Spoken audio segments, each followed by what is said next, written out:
Thanks for joining me today. I'm going to go ahead and get started right now, although there are still people jumping on. This is a webinar series that we've done the last couple of winters. We call it Lawn Care in the 21st Century, and that's just sort of a goofy way to talk about how, you know, when there's nothing else to do outside and it's cold and it's our off season, we all get together and talk about lawn care. And that's the last couple of years it's been really productive, and it's grown over the last couple of years too. Where this webinar we're doing right now, there are almost 100 of you logged on, and we had well over 100 register. And it's interesting because the platform that we use here, GoToWebinar, only allows you to have 100 attendees. So we're thinking about upgrading, but I don't think we'll quite hit 100. So thanks for joining me today. A couple things before I get going.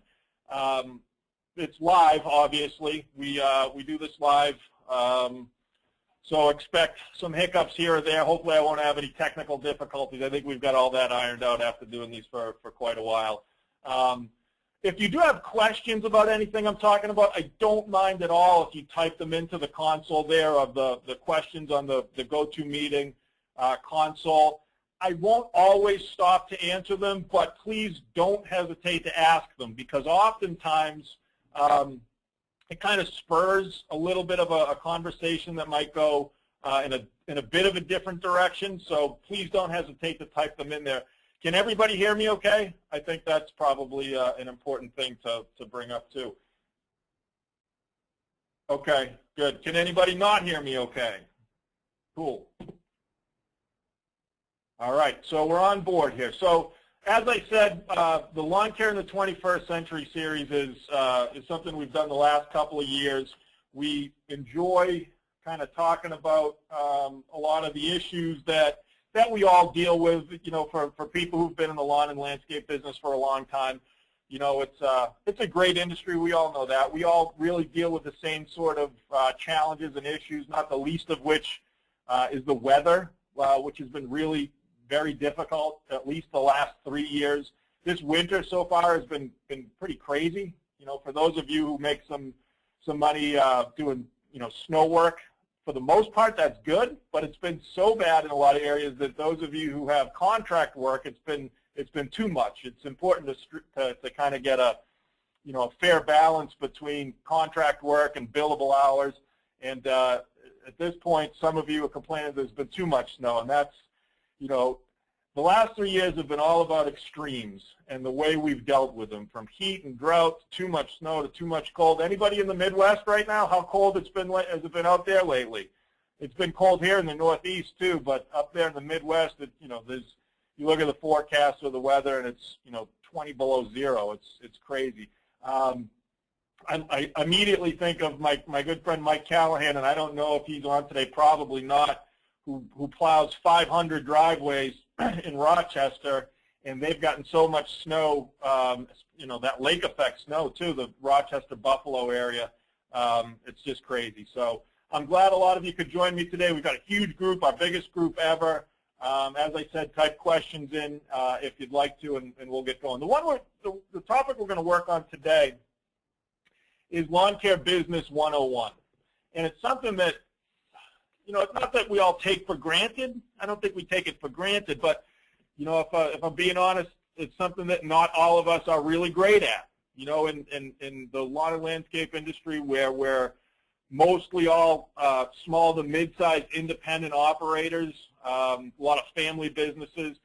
A lot of times, lawn care operators and small business owners in our industry struggle with this sort of deal, or don't give it enough attention. So I thought it was important to go over some of those things today, and we'll hopefully be able to cover some things that will help you. We're not going to talk about, well, here's our list of things we're going to talk about. What we will talk about is some stupid things that we aren't going to talk about. We'll get to that in a minute. Some simple business concepts. My favorite operating philosophy that those of you who've been kicking around for a while and maybe are in the BeeSafe network or I've worked with before is my policy or my theory of analyze, simplify, plan, implement, adjust.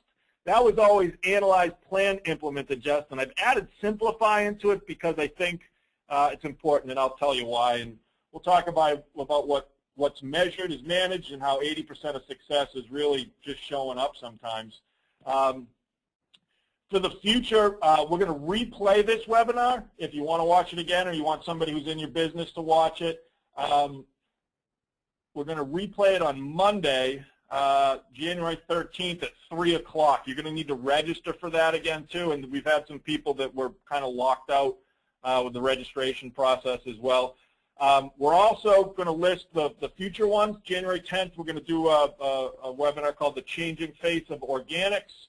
And then on the 17th, we'll do one called Marketing to Beat the Big Guys. And that's one of the ones we did last year that were really, really, really popular. There's also a recorded version of the last one we did. We did it in November called How to Organically Grow Your Landscape Business to $1 Million. You can find the registration for these webinars on a blog page of our website. The link is dealer.beesafelawns.com/blog. If you just go to beesafelawns.com and click on one of the dealer sections, you'll find it pretty easily, and just go to the blog section. So beesafelawns.com, go to the dealer section and click on the blog area there. Somebody's reminding me that today is January 10th. Yep, and we will, oh yeah, so you're right. My bad. See, I told you it's live. My excuse is always, hey, we're just a bunch of lawn guys, but good catch. So I messed up the dates on there. It will be Fridays in January. I don't know what the date is, but Fridays in January. Good catch. Thanks, Justin. A little bit about myself real quick before we get going, just to try to let you know that I've been doing this for a while. Officially more than 20 years this spring, which is a little scary. It's my 21st spring in the lawn care industry. I started at Barefoot Grass in 1993. I started Lawn Dog with a couple of partners in 1996, and a lot of you guys are familiar with Lawn Dog. We sold Lawn Dog in 2009 to a private equity company out of Atlanta, Georgia, and Lawn Dog continues to thrive and do very, very well under some more sort of different ownership after we sold it. After we sold Lawn Dog, I started a company called Fire Valley Organics, which was a do-it-yourself residential consumer-based organic step program, which did really well, which led to starting BeeSafe Lawns, which took some of those theories and products and turned them into a commercial type situation. We have a network of BeeSafe Lawn applicators, which is about to surpass 100 locations, which is pretty awesome.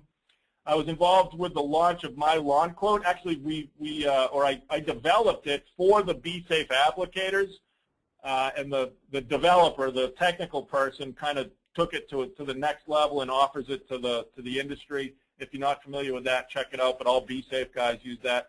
And most recently, we've started an official school called the Organic Lawn Care Institute. And it's a legitimate school, which is pretty awesome. We used it to train BeeSafe applicators to begin with, but it's a certified New Hampshire post-secondary vocational school.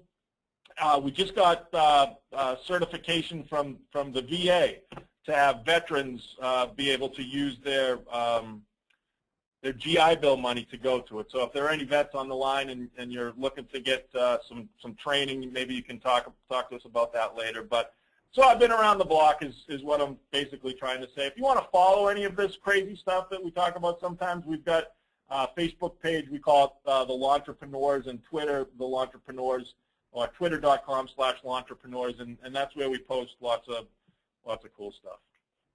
Last summer, I was featured, and BeeSafe was featured in Entrepreneur Magazine, which I always like to brag about a little bit because it called us a disruptor. And I always bring this up because I think it's important.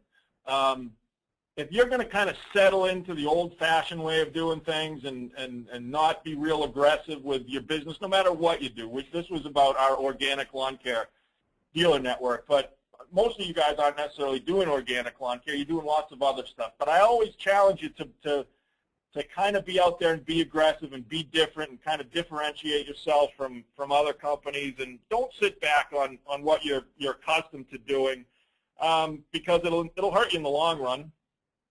So as a disruptor of 2013, BeeSafe kind of got some good press and publicity and some credibility too. So that's important.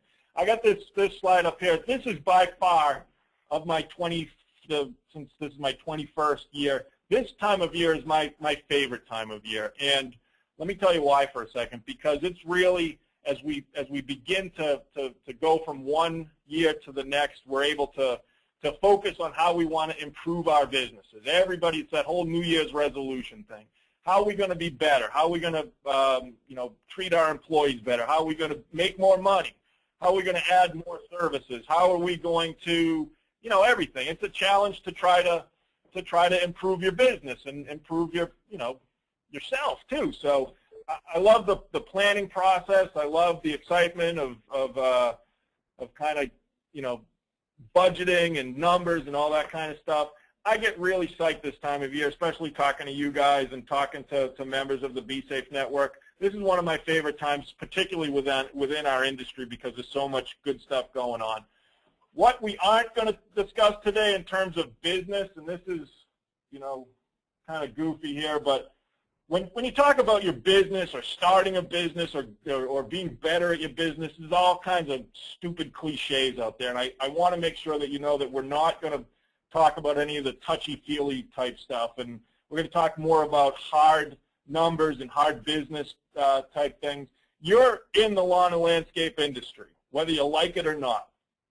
Whether you chose it or whether your dad started a business or, you started mowing lawns when you were a kid, all those kind of things, or you worked for a big company and went out on your own, you're in this business, and we like to complain about it a lot. We like to talk about how difficult it is. We're always busy. This is always our most busy time of year. You know what I'm talking about. And it's hard work. It's difficult. So when you talk about starting a business or moving forward a bit with your business, it's always, like follow your dreams and be inspired. And I found this picture of these dudes up here, and they're like, man, we're a team. We're gonna, we're gonna start this business. We're entrepreneurs. We're gonna be really, really good. And we're not gonna talk about how, you be passionate about your business and turn your passion into business and all those weird cliches, and dream big and live your dream. Most of you guys have dirt underneath your fingernails, and nobody's wearing or going around barefoot in the office with their their dog and playing ping pong and all that kind of stupid stuff. So we're going to talk about legitimate business type stuff and how it applies specifically to our industry. And if you're a big business, if you've already, you're running a $10 million business, things are on autopilot, you're not going to get much from today, I don't think. But, if you're a smaller business, I'm assuming you're in business, you're not a startup. But most of us are in the small to mid-sized range. So if you've ever forgot to bill somebody, it's good to be here. You'll learn a little bit today. If you've ever forgot to bill everybody, it's funny because I laugh, but it happens. If you don't know how many customers you have or how many people you work with or treat on a regular basis, you'll learn a little bit today. If you've ever added up your payables on a napkin in your truck, which you've all done before too, or many of us have done, or if you've ever gotten a fight with an employee, or have you gotten a fight with your wife about an employee, that happens too. A lot of us are family businesses, and there's a lot of stressful stuff going on. If you've ever used a manila folder to keep track of something, and then or note cards, if you've ever scheduled things on paper, if you have no idea how much money you made in 2013 or how much money your business made in 2013, hopefully you'll learn something today. All this usually results in this really scary mentality that the sky is falling. We get stressed out pretty easy. It's not a thing that you should be ashamed of. When we get overwhelmed with too many moving parts, that's when we start to forget to bill people. When there's too much going on and our employees are pissing us off, that's when we get in fights with our family about it. So it's important to start at the basics, at your basics of business. And we're not going to talk about these particular basics right now, but I wanted to mention them. The more organized you are, the less overwhelming things become. So it's really important to have a business plan. If you don't have a business plan, you've got some time in the winter, try to put something together. Make sure that you're a legally operating business, a corporation, an LLC, a sole proprietor, that kind of thing. Make sure that it's appropriate for the way you run your business. Make sure you got a good lawyer, a good accountant. Those are two really important things. Don't go off and try to do, your own taxes when you run a business. Hire an accountant to do it, and make sure you've got a lawyer that you can depend on for some legal advice. Always good to have a good relationship at the bank for tons of reasons. We all know why. And you need a bookkeeper, too. A lot of times your wife or somebody in your business is your bookkeeper, but don't try to do it yourself. These are all things that get you stressed out. You need to hire somebody else to do these kind of things. I always say when the pipe is leaky, I call the freaking plumber. I don't try to fix it myself, and that doesn't make me a wuss or anything. It's that I'm not an expert in lots of things, but there are experts who can help me. So speaking of those basics, how many people on today's webinar, and don't be afraid to type something in here, how many people on today's webinar actually have an operating budget? How many people actually have gone through the time to write a budget and at least for last year know where you came in versus budget? A couple of you, yep. How many people have actually written a full-fledged sales and marketing plan?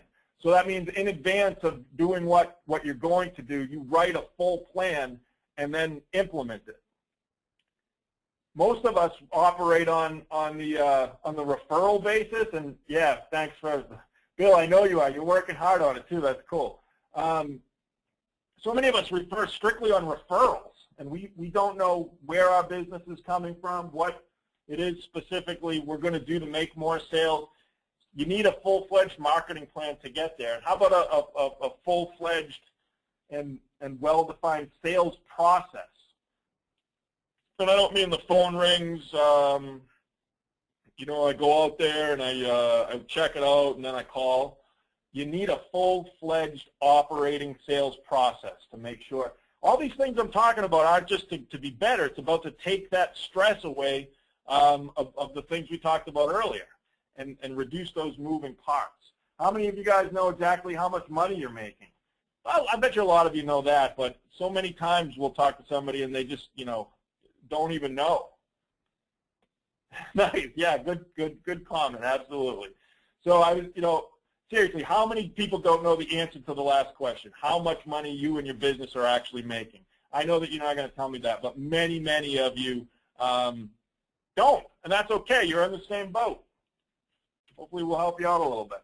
So things we're going to talk about today, we're going to talk about running the business, running your actual business, not running your employees or hiring, trying to keep your employees happy. We're not going to talk about running mowers and machines.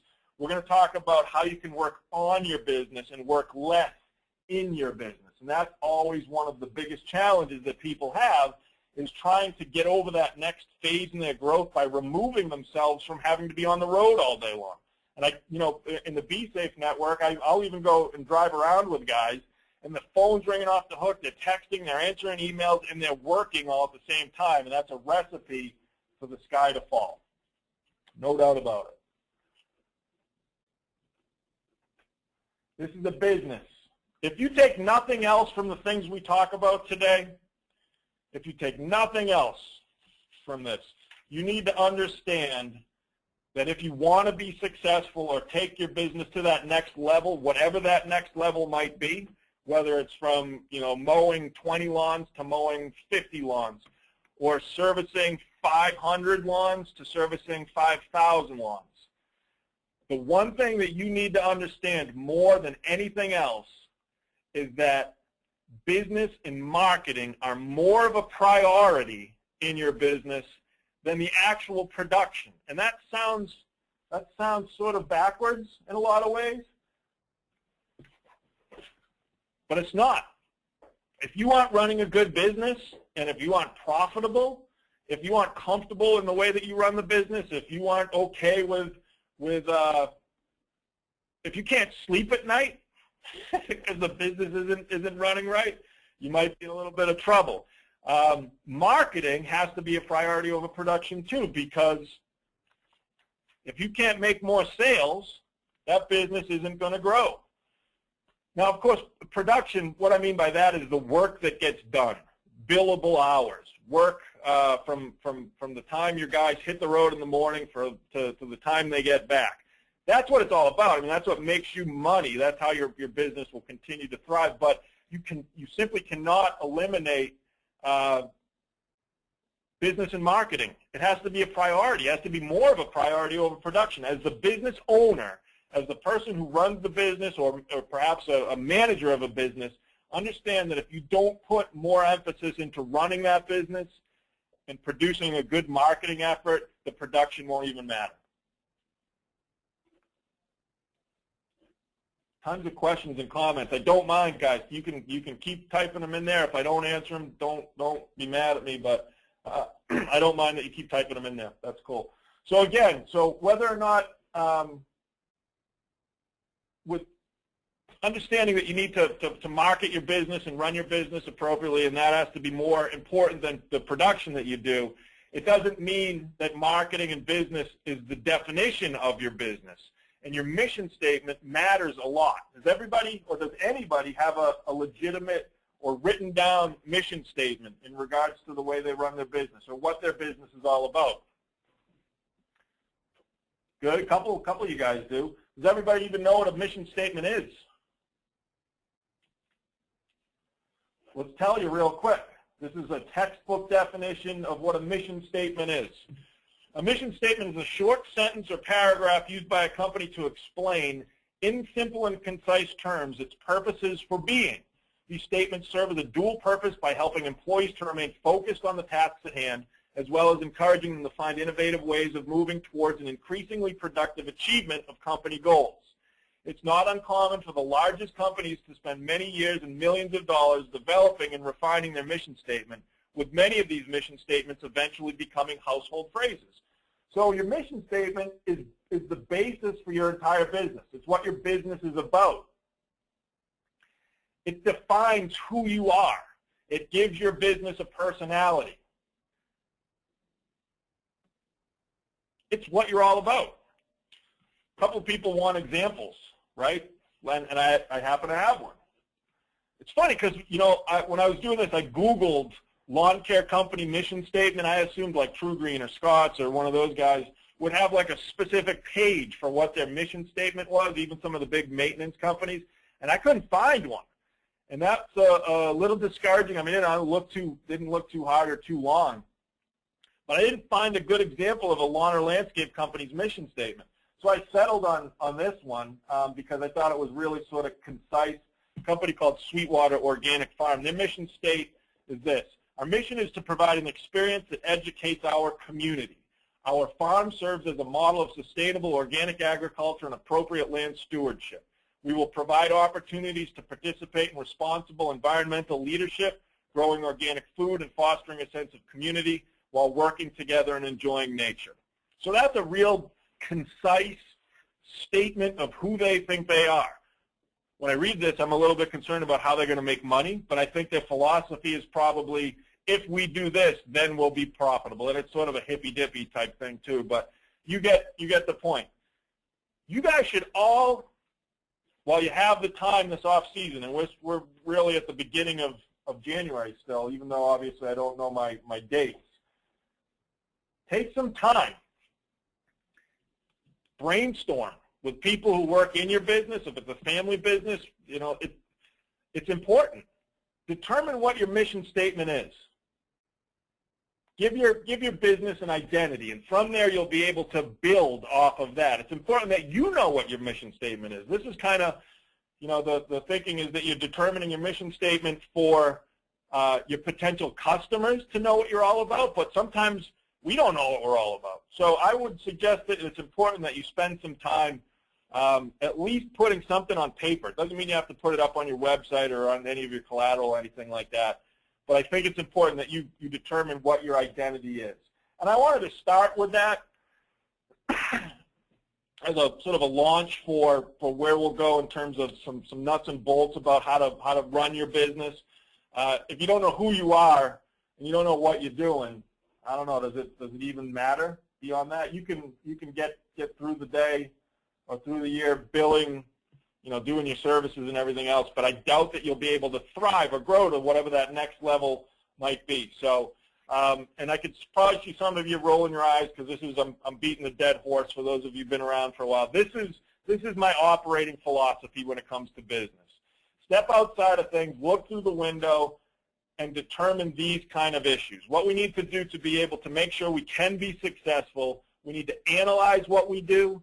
We need to simplify what we do.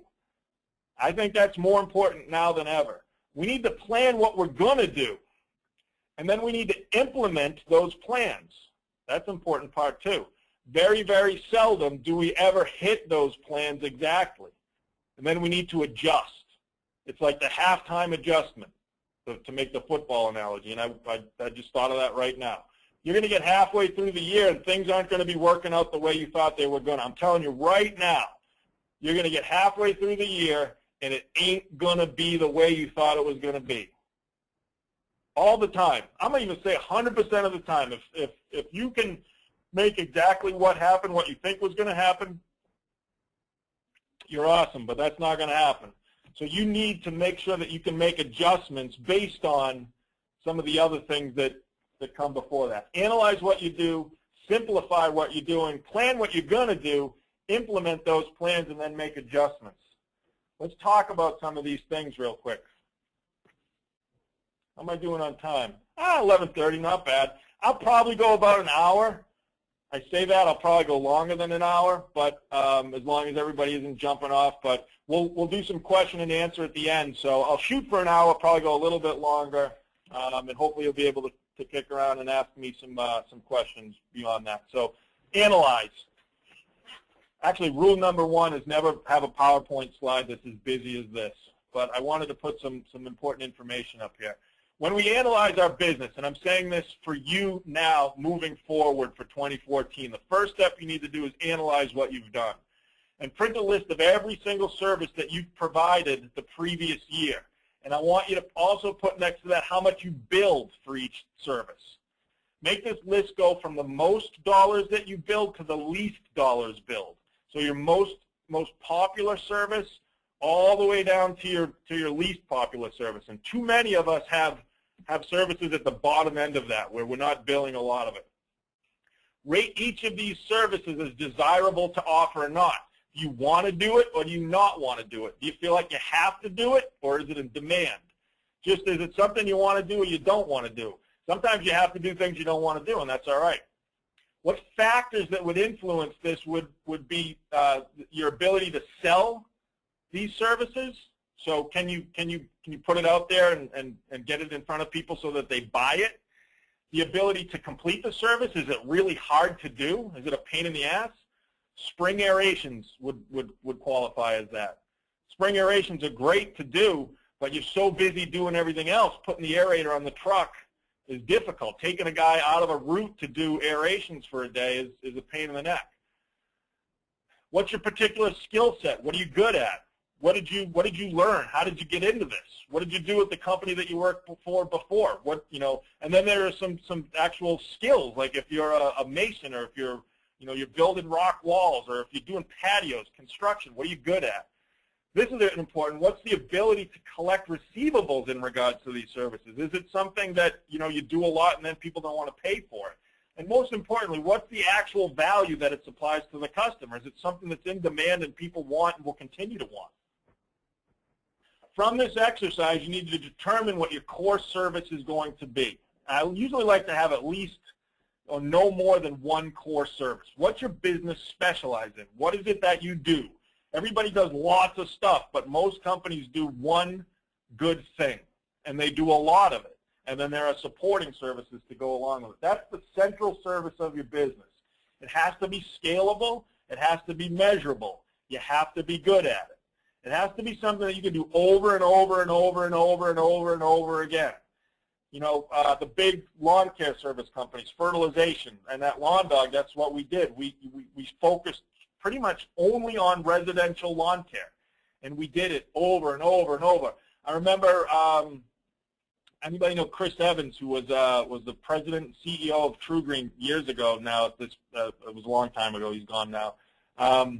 I saw him at a golf tournament one time. I said, "Hey, Chris, how's it going?" He says, "Well, we got to get to $1 billion, $40 at a time. How do you think it's going?" He was a little stressed out. But the point was that they do one thing and do it really good over and over and over and over again, nationwide. Is it maintenance? Is it mowing that you do? Irrigation. Are you doing irrigation installation? Is that what you focus on? Or lawn installation or hydro seeding, construction? Can anybody give me any bad examples of a core business? I'm going to see if anybody types anything in. Yeah, you're right. So a couple people typed in construction right off the bat, big construction. And the reason that's not a great core business is because it's not really predictable. If you've been in business for a long time, you've got lots of historical data, you can predict what the next year is going to do, but it's affected so much by the economy and so many other things. How many times if you do construction where one year you do three, $125,000 jobs? So, it's a major chunk of your revenue one year. So you do $500,000 in 2 jobs, however the math works out. What if that doesn't happen again the next year?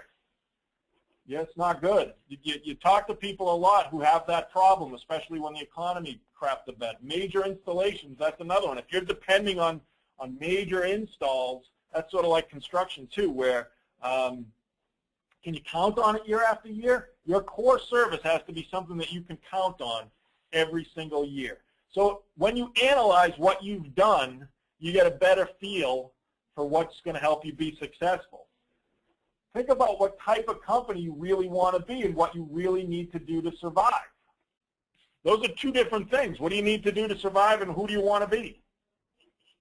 The reason I mention that is because a lot of times what you need to do to survive prevents you from being able to thrive. That sounds pretty sweet because it rhymes.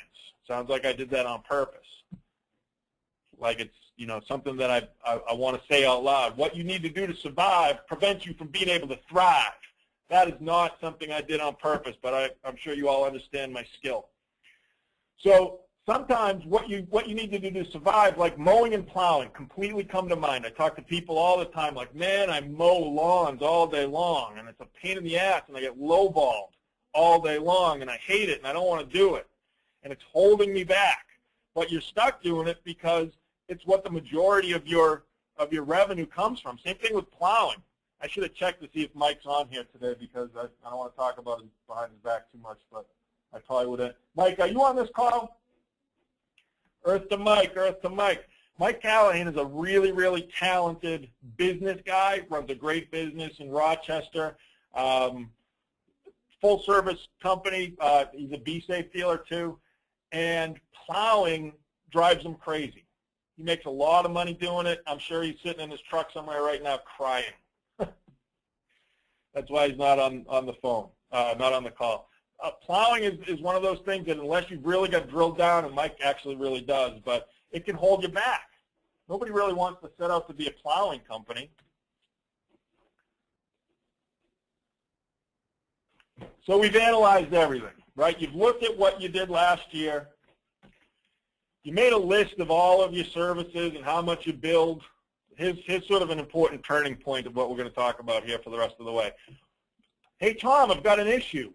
What do I do if I physically can't identify the jobs and the revenue I billed last year? Anybody in that position? Is there anybody who just doesn't even know?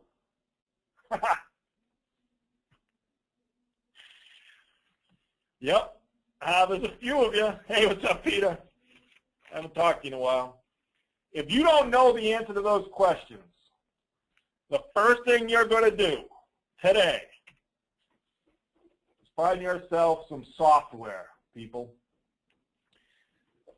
A CRM. CRM stands for Customer Relationship Management. It's a model for managing a company's interactions with current and future customers. It involves technology to organize, automate, and synchronize sales, marketing, customer service, and technical support. Somebody, hey, Dave, what's up, man? I don't mean QuickBooks here. I mean beyond QuickBooks.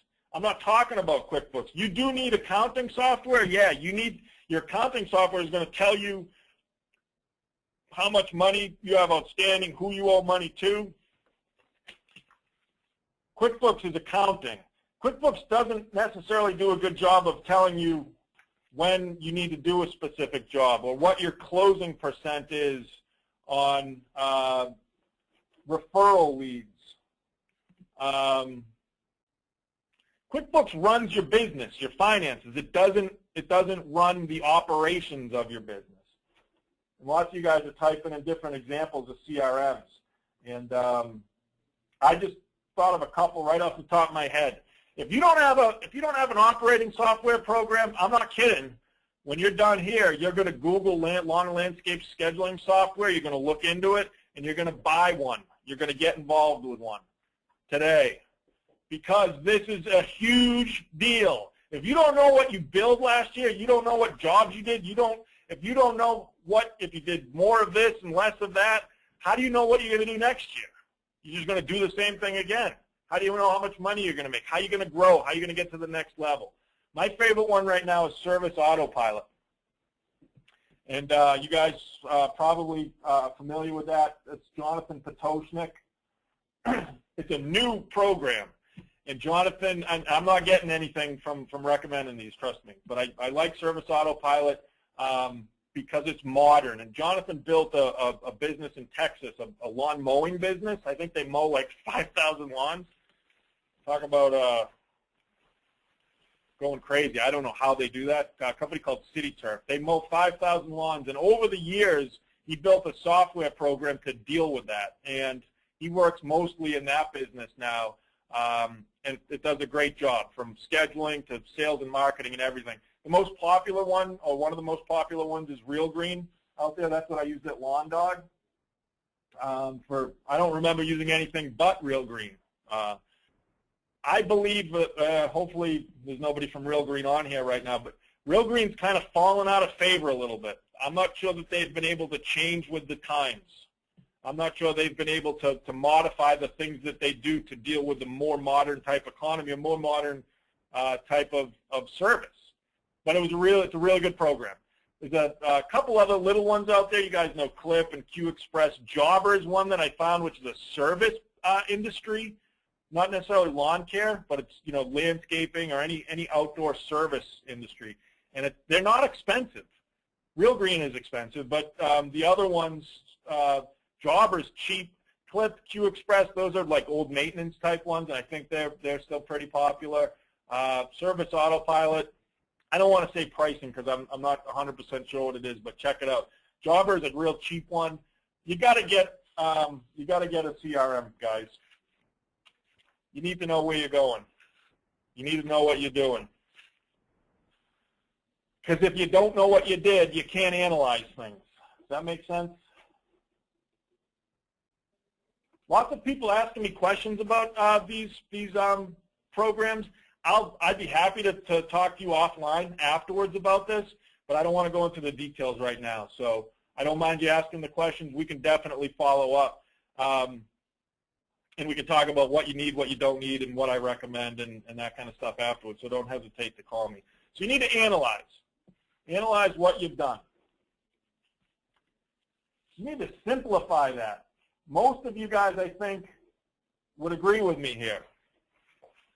9 times out of 10, I find that companies, lawn and landscape companies, you just got way too many moving parts, way too many services, way too much equipment, way too much broken crap, way too much equipment that you're just trying to pull together to get out on the road to do the things you don't want to do. If your list of services is longer than 15 individual jobs, 15 individual services, now this is assuming that you know what those are to begin with. If your list of services is longer than 15, I think you've got to eliminate at least 5 that you can focus on. You need to eliminate a couple of those. Determine what it is specifically that you want to do. You need to simplify. How many moving parts are there in your business? How many times is it April or May? Phone's ringing, you're getting texts, customers are yelling, employees are yelling, equipment's breaking, you're late, people are expecting you to be at a job site, you've had to put it off 10 times because something else happened, and all of a sudden you want to put your fist through the windshield. It's because you've got too much going on. There's too many moving parts in your business. You need to simplify them. You need to break that down. Pick about 10 services that you want to do. Pick your core business. We're hauling ass through this now because now I've been rambling for a little bit. It's 11:45. What's measured is managed. When you put together your plan based on how you analyze the previous year and how you're going to simplify things moving forward, what you measure, you're able to manage. If you're just going out every day and you know, getting what you got done, you're not measuring things, you're not planning things, you're not managing what you've got to do. Planning is a huge part of the process. I'm going to open up this document real quick. So what you're going to do this off season is take as much time as you possibly need to plan out your entire 2014 based on the analysis of what you've done and your desire to simplify what you're going to do moving forward. This is a sheet that, you know, anybody in the network, and I know there's a lot of BeeSafe guys on here, have seen me break out 100 times. And these are exercises that we do in the planning stage. And I don't want to get too deep into it because we don't have a lot of time. But again, if this is something you want to ask me questions about later on or discuss, please do. It's a worksheet for how you're going to figure out what you're going to do the next year. I kind of wish I picked a different one now that I'm looking at this, because this is I remember doing this for a new BeeSafe dealer in 2013. It was a big maintenance company that didn't do fertilization. So they were going to try to create a new division in their business. They were starting with 0 fertilization customers.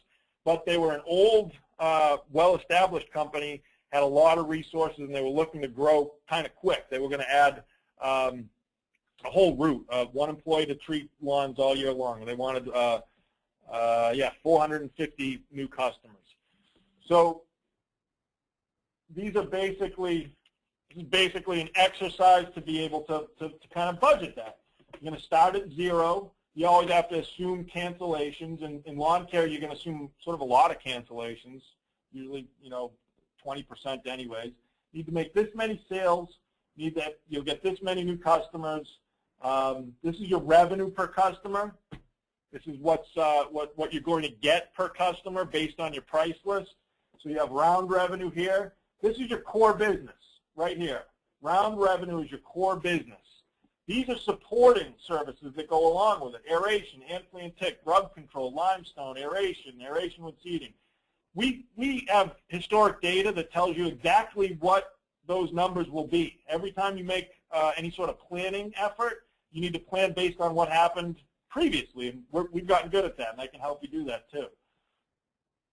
How are you going to make those sales? How are you going to make, this company wanted to make 450 sales. If I remember correctly, they did not even come close.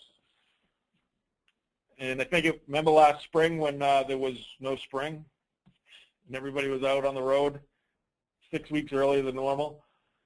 But our plan was for them to make those 482 sales from these sources. So this is a sales worksheet. This is how they planned on making these sales. In order to make sales, you need to generate leads. Now, lead generation is a completely different story. That's one thing we'll talk about on the 3rd webinar. Closing percent. How to generate these leads, what you should close them at, how you're going to make those sales. So what we did was we took all of these leads that we knew we were going to generate, and then we flowed them out over time. And our sales system, our sales process goes from January to May. On Memorial Day, where this company was, is in the Midwest, on Memorial Day, they would make no more sales. In lawn care, you're done. It's different in different parts of the industry, whether it's construction or installation, whatever. But in fertilization, you're done at Memorial Day. You figure out how you're going to generate those leads, and then you determine when you're going to do it. And you keep track of it. I'm going through that quick. You need to take as much time as you possibly can to be able to put that together. Hang on 1 second. I lost my console.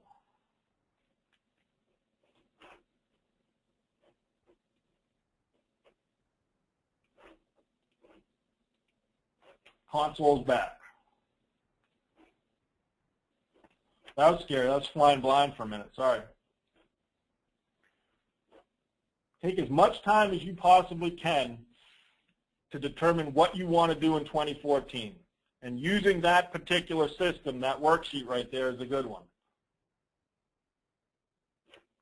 I'm going to open up this sort of the next step in determining what you're going to do. Once you've got that sales process figured out,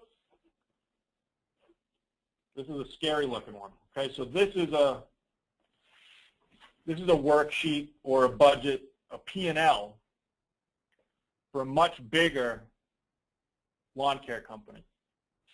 She'll be opening up any minute now. She'll be coming around on the guitar any minute now. Remember what I said about live webinars? Well, here you go. So when this opens, and if it opens, it's going to be a full budget, a full P&L, full measure of projections. And I'm talking about this because it's important when you have time to do it in the off season, you need to do it. You need to sit down, determine, again, I'll go back to the analyze. We analyzed what we did. We simplified what we want to do. We made that plan based on that marketing campaign to grow our business, to determine what our services are. And then we apply it to P&L or a budget. And it's not going to open. Matter of fact, my computer has completely frozen. So I'm going to freewheel it here for a few minutes, and hopefully it doesn't crash altogether. When you're writing your budget, what you can do, Dave Winter, you mentioned QuickBooks earlier. You can get a template right from QuickBooks. So that's real easy. If you're already using QuickBooks, you probably already know what I'm talking about. You want to put as much detail into it as you absolutely possibly can. But if you don't have a system set up already, if you don't have an accounting system or you're not able to open up some accounting software, all you have to do is Google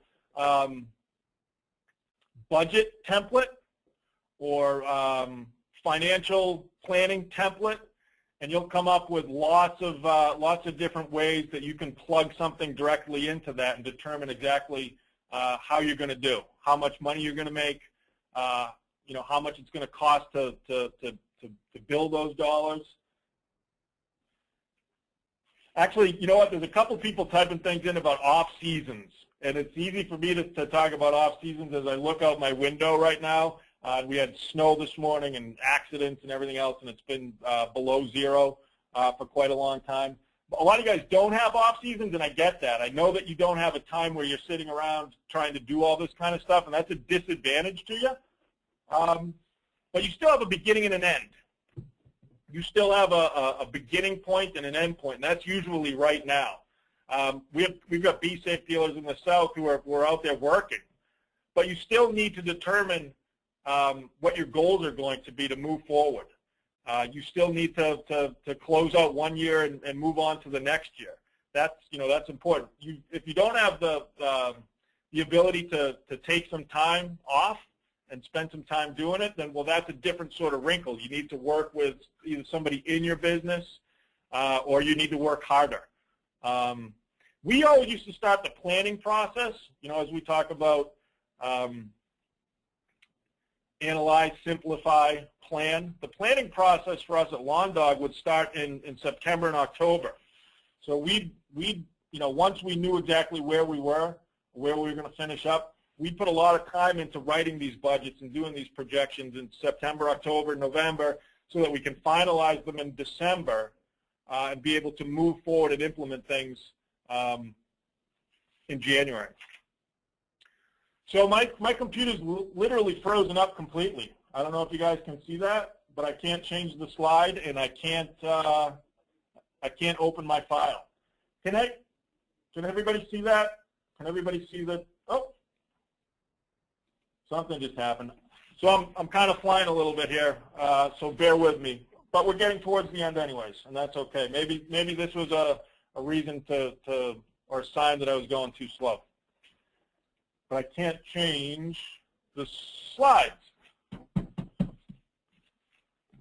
The next step after plan, the next step after you write your budget and you figure out what your goals are going to be, that's the implementation part of things. How do you implement what you've done? That's what you guys are good at. That's what almost every single one of you guys in the lawn and landscape industry is really good at. You're very hardworking. You know how to kind of do your services. You know how to be really good at it. You're really good at customer service. The implementation of the work you've got is not something you usually struggle with, right? It's something that you're able to do very well. That's how you grow your business. That's how you've gotten to where you are. So the implementation part, I don't need to tell you what to do. Obviously, you're going to do better by having software and a CRM to kind of tell you what to do and when to do it and how much you're charging and all that kind of stuff, and I can't emphasize that enough. But the implementation part of it is on you.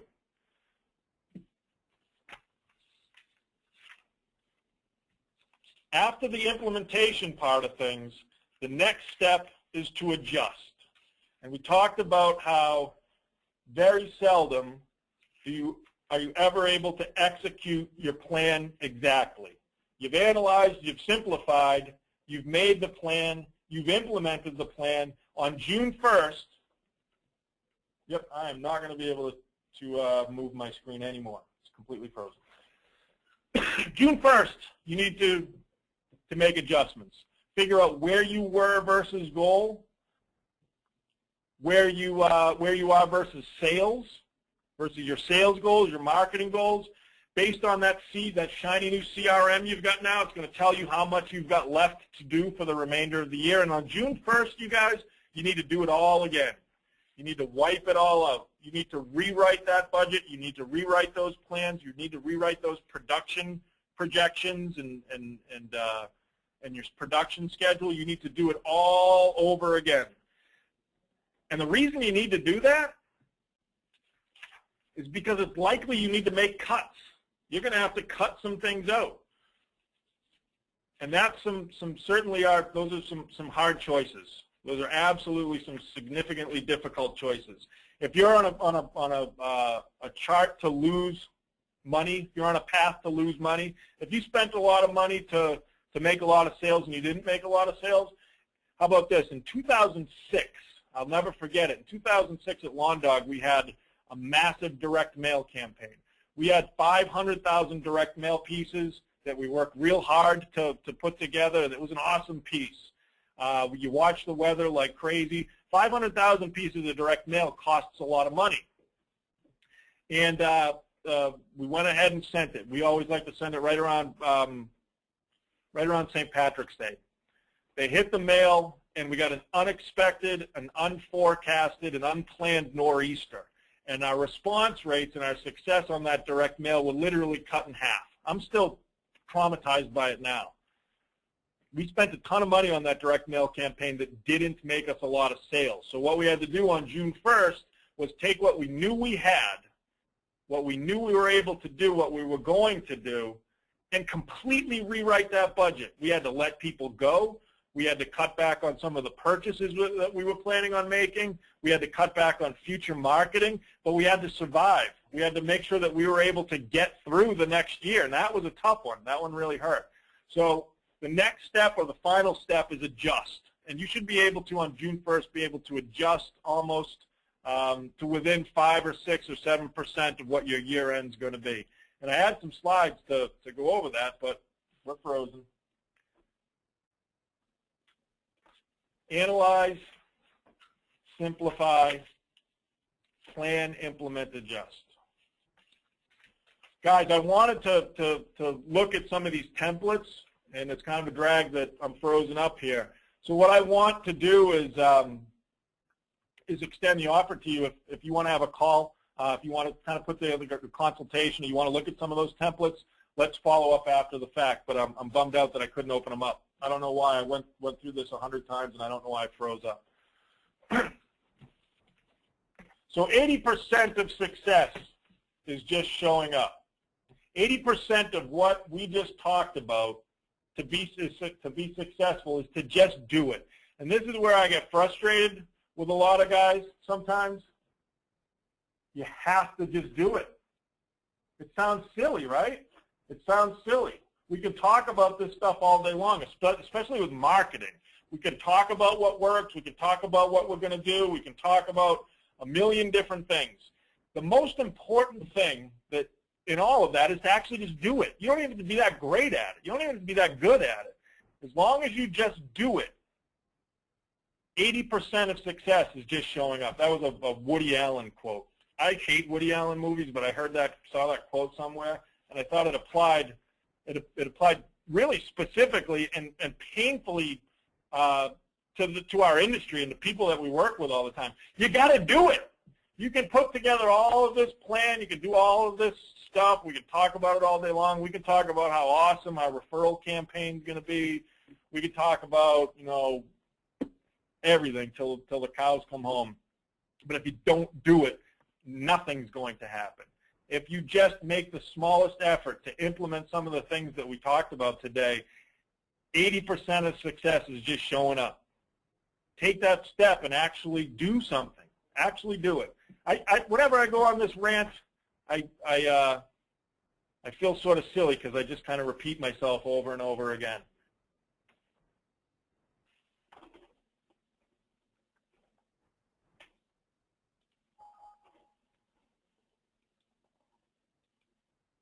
Why don't we hold off? Jeff just came in the office and said that he could tell that the thing was going to open, and we got this message. So I'm going to just close it because we've been at an hour. Hey, whoa, look at that. Okay, so it opened. Everybody still with me here? I'm sorry for the hiccups here, guys. There's a million questions and comments in here. So instead of going into this, here, look at this real quick. This is how complicated, I can hear them laughing at me out there. This is what a complicated budget example or P&L looks like. And this is what I was going to ask you to do. It's all about planning. We were going to talk about, the top line, cost of goods sold. In lawn and landscape, cost of goods sold, which is, well, first you've got your sales, what you're going to do, what you're going to build. Then your major expenses are your production wages, your products, and your trucks and equipment. All those three things go into your gross margin. Then you build in all of your expenses. And see how this here, we've got it flowed out over every single month. I know it looks like a lot of work, but it's really important. It's something that you absolutely need to do. Real quick up here. So in this particular case, this was a $1 million budget. Right there, you can see $1.1 million. Let me get my, right here. This is a $1 million budget, 1.1 million. And in this exercise, what we do is we take all of that and spread the production out over the course of the entire year. It's all part of the planning phase. Again, because we kind of got goofed up a little bit here, I'd be more than happy to go over some of this stuff with you guys anytime, especially since we kind of goofed up a little bit.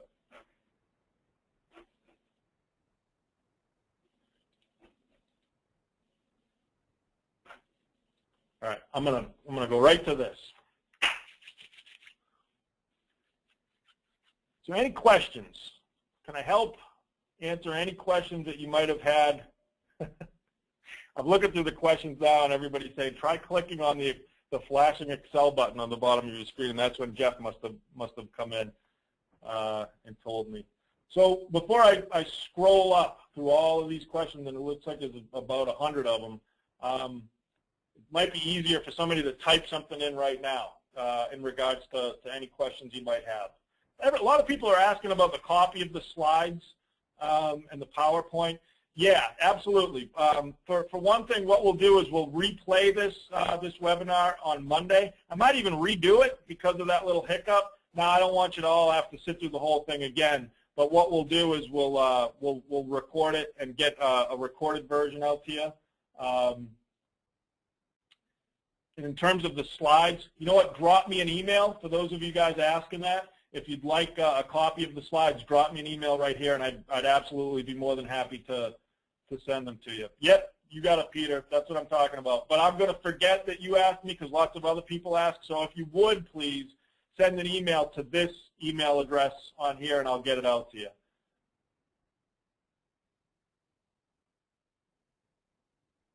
A couple questions that have come in. And one that's, I'm going to read this one that was about 10 minutes ago, but it kind of applies to a couple other questions, similar questions. And Leah Torres, hi Leah, she says, is mowing the only good measurable core service? What other core services are quality core services? That's a great question. In my experience, and I can speak from years of experience with that, lawn care, lawn fertilization, was our core service at Lawn Dog, and that's what we do at BeeSafe. Is that we think that is probably the most predictable and most profitable core service that you can implement. And the reason is because it's a lot of the things I talked about earlier. It's the most scalable. It's the most. It might be highly transactional, meaning you have to do a lot of it. It goes back to that True Green quote. We're going to do $1 billion, 40 bucks at a time. That sounds crazy.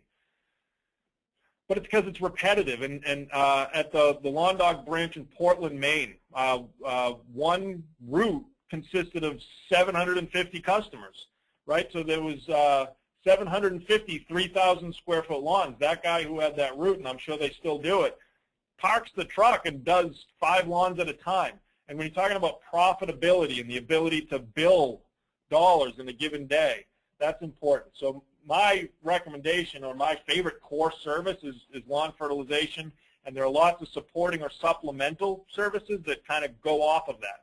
But mowing would be one too, absolutely. Mowing or maintenance, that's something that you can measure, right? So if you have 50 customers, and I'm just saying that because it's easy, and you're going to mow them 35 times, you know, that's predictable and projectable income. Now, the weather always messes up with that, but that's a good core service to kind of balance everything else off of. Good question.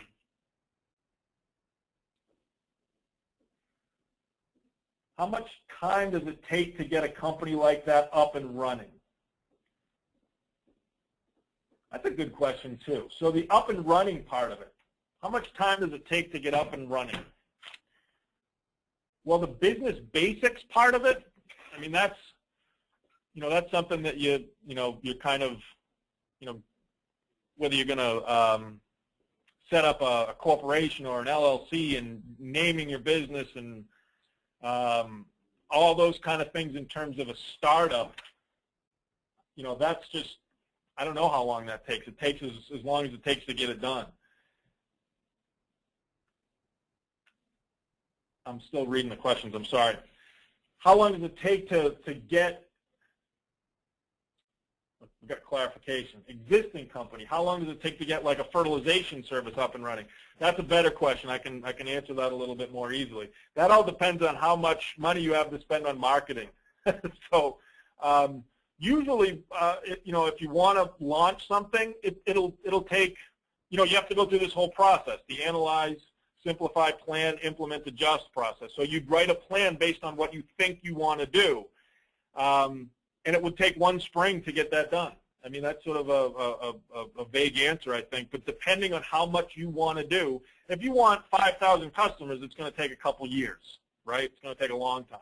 If you want to get one full route up and running, you just need to write that budget, write a plan to make it happen, implement it, and then adjust when it doesn't go perfectly. So do it one year at a time, one spring at a time.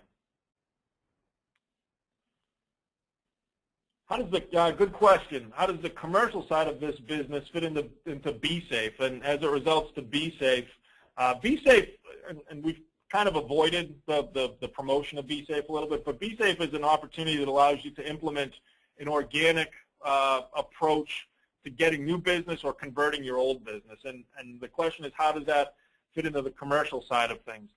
The commercial side of organics is huge right now, especially on a municipal basis, because there are so many places, so many municipalities and cities that have begun to legislate certain products out of existence.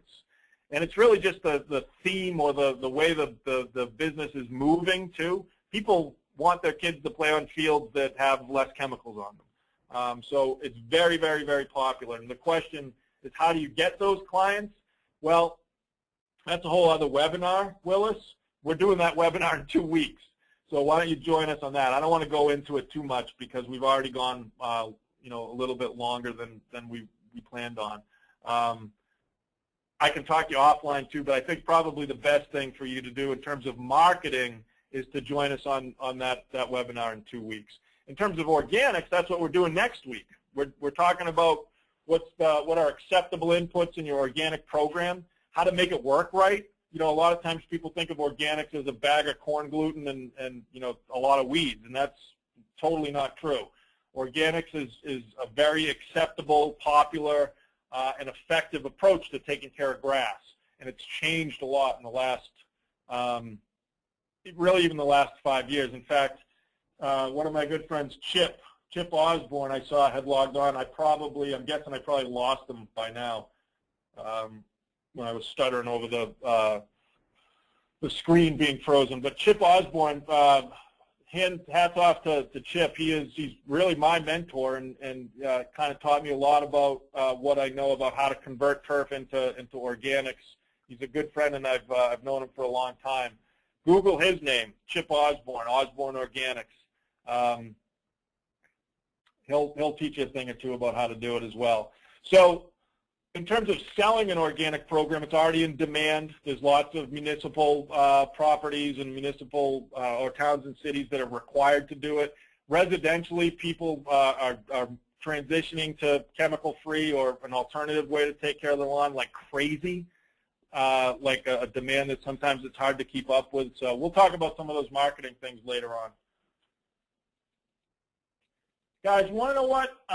We've gone over an hour, and I literally probably have 75 questions here. So I'm not going to spend any more time going over these. But what I'm going to do is I've got a record of them all, and we'll make a point to follow up with each of you individually based on what those questions are. So if I didn't answer your question, forgive me. It's just that I don't want to keep you for any longer than we have to already, and it's been over an hour. So thank you for joining me today. If you've got any interest in talking further or talking about the BeeSafe network or talking about any of those other things we mentioned at the beginning of the webinar, please call anytime, and hopefully we can circle back. And I hope you learned something today, and hopefully you'll join me next week on our next one, the organics one. Thanks, guys. Have a good afternoon.